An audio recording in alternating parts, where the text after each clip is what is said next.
दोस्तों नमस्कार। नैनीताल से आज अगर आप मेरी कपड़ों को देखेंगे तो मैं टी शर्ट पे हूँ और ये जनवरी का महीना चल रहा है। आज तारीख है 4 जनवरी। सामान्यतः पहाड़ों के लिए ये जो मौसम है ये काफ़ी सर्दी का मौसम कहा जाता है।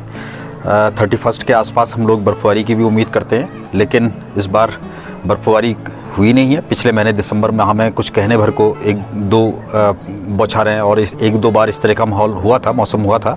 लेकिन अभी ये मौसम है कि लोगों ने गर्म कपड़े जो है नैनीताल में छोड़ दिए हैं। कुछ लोग एक मौसम का पहले से एक जो एक मनस्थिति बनी रहती है कि इस कारण से कुछ गर्म कपड़े पहने हुए हैं। अदरवाइज अन्यथा मौसम इस तरह का है कि आप यहाँ टी शर्ट में आराम से रह सकते हैं। मैं तो यहाँ टी शर्ट में उतर आया हूँ।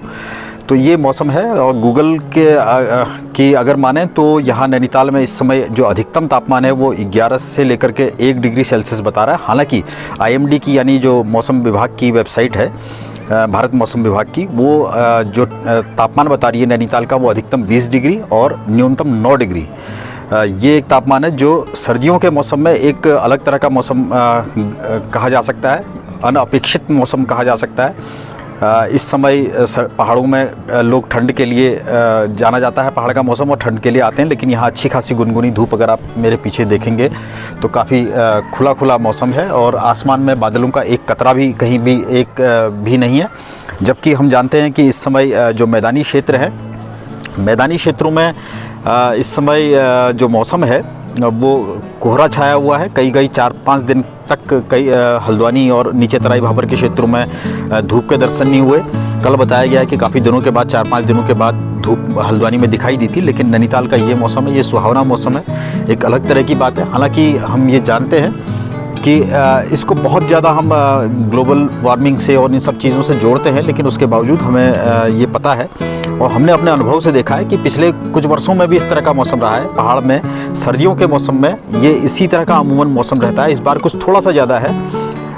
यहाँ इस समय आसमान में बादलों का एक भी कतरा नहीं रहता है और एकदम जो दृश्यता है, जो विजिबिलिटी है वो बहुत अच्छी होती है। पहाड़ एकदम धुले धुले खिले खिले, कहीं एक आपको प्रदूषण कहीं आपको नज़र नहीं आता है, इस तरह का है।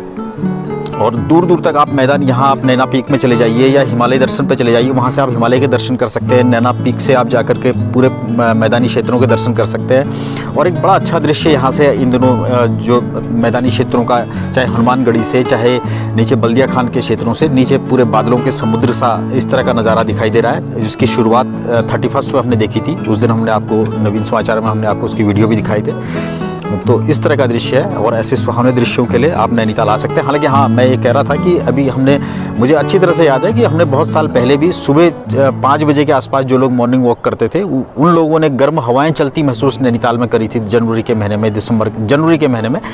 तो इस तरह की भी चीज़ें रही हैं। लेकिन ये एक तरह से आप इसको बहुत ज़्यादा ऐसा नहीं कह सकते कि ये पहली बार हो रहा है या कैसा हो रहा है। लेकिन इस तरह की चीज़ें पहाड़ों पे पिछले 10-15 वर्षों में ऐसा मौसम देखने को मिल रहा है। ये एक सुखद अनुभूति है। इसको भी अगर आप एक्सपीरियंस करना चाहते हैं तो ज़रूर नैनीताल आएँ, पहाड़ आएँ।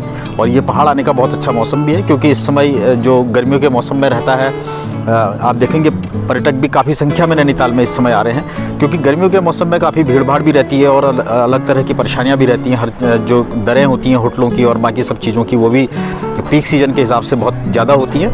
लेकिन इस समय वो सब दरें भी कम हैं, सब कुछ अच्छा है। इसलिए पहाड़ों को घूमने का मौसम ये इस समय बहुत अच्छा है। आप चाहें तो यहाँ का पहाड़ों का एक प्लान आप नैनीताल के लिए कर सकते हैं। धन्यवाद, नमस्कार।